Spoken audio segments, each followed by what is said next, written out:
दादी और नानी का घर। ये नानी और दादी की घर की यादें हैं। जब ये मई जून की छुट्टियां आती हैं मुझे उनके घर की याद दिलाती हैं। ये नानी और दादी के घर की यादें हैं। जब हम नानी के घर जाते थे नानी के पैर जमीन पे नहीं टिक पाते थे। वो प्यार से हमारे बालों पे हाथ लगाती थी, फिर तुरंत इलायची वाली चाय वो बनाती थी।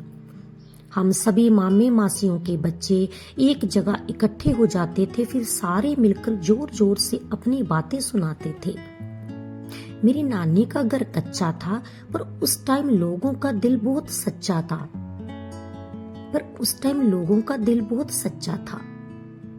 वहां एक इमली का भी पेड़ था, फिर पत्थर मार मार इमली हम नीचे गिराते थे। नानी हमें डांट भी लगाती थी क्योंकि वो हमें अच्छी बातें भी सिखाती थी। नानी चारपाई पे बैठ के बालों पे तेल खूब लगाती थी।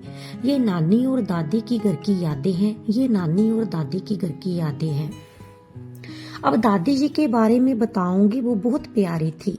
फुल बाजू का सूट पहनकर चश्मा वो लगाती थी। चूल्हे पे लकड़ी की आग से वो सारा खाना बनाती थी। उनको मक्की की रोटी और दही बहुत पसंद था। रात की वो बची हुई रोटी सुबह चाय के साथ खाती थी। जिस दिन वो सरसों का साग बनाएगी सारे काम छोड़ उसी में लग जाएगी। सारा काम छोड़ उसी में ही लग जाएगी। सारे काम छोड़कर उसी में ही लग जाएगी। जब हमारी छुट्टियां खत्म हो जाती थी वो उदास रहने लग जाती थी।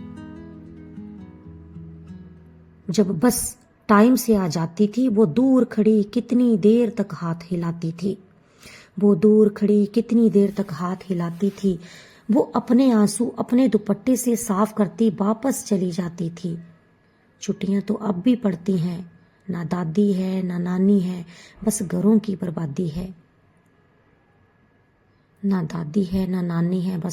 बर्बादी है। यह नानी और दादी की घर की यादें हैं। ये दादी और नानी